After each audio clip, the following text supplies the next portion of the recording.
The battle for her spirit was ongoing, and while they had made progress, the journey ahead would require patience, love, and understanding.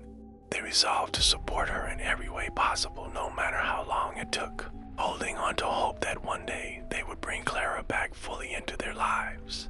Clara lay in her bed, the shadows of her room twisting and contorting in the dim light of the moon filtering through the curtains. The air felt thick, charged with an energy she couldn't quite comprehend, as if the very walls were alive with a whispering presence. Sleep eluded her, and the darkness seemed to seep into her mind, filling her thoughts with a cacophony of voices, indistinguishable yet compelling. That night, a deep sense of foreboding settled over her, but it was accompanied by an intoxicating rush of power. The weight of her frustrations, her anger, and a gnawing feeling of being trapped surged within her, building to a crescendo.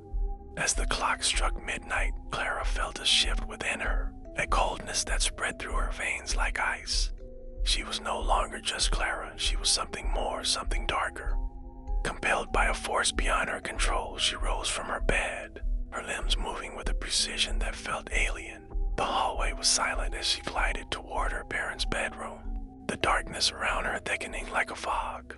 Each step felt deliberate, as if she were being guided by an unseen hand. The door creaked open, and she slipped inside, drawn to the bed where her parents lay, lost in their dreams. As she approached, the air crackled with tension. Clara's heart raced, not with fear, but with a twisted exhilaration. The presence within her surged, urging her onward. She reached for the knife she had hidden away, a cold glint of steel that seemed to beckon her. Gripping it tightly, she advanced toward her sleeping parents, who remained blissfully unaware of the storm brewing in their daughter's heart. In a swift motion, she plunged the blade into her father's chest, the sound of tearing flesh breaking the stillness of the night. Blood erupted from the wound, warm and slick, painting the sheets in a vibrant red. Her father's eyes shot open, wide with shock and confusion, but there was no time for words, only the primal instinct to survive. With a frenzied energy, Clara withdrew the knife and struck again, her hands moving with a speed and force that felt almost preternatural. Each thrust was accompanied by a visceral satisfaction, a release of all the pent-up agony she had endured. Her mother woke to the chaos. A scream caught in her throat as she instinctively reached for her husband. Clara turned, the knife finding its mark once more, the blade slicing through the air with sickening precision. The room was a cacophony of gasps and gurgles. The once peaceful sanctuary transformed into a gruesome tableau of violence.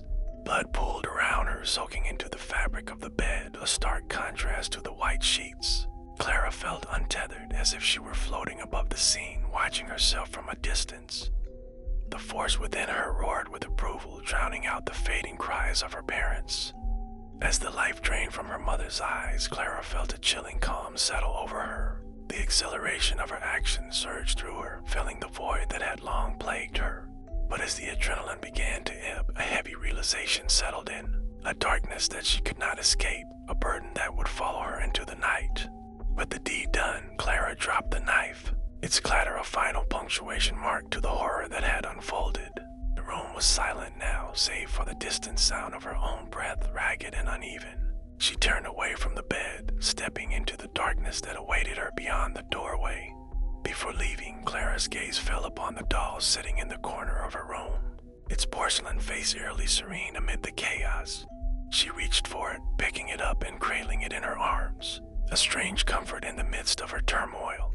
With the doll secured tightly against her chest, she glanced back one last time at the remnants of her life, blood, stillness, and the echoes of her parents' final moments.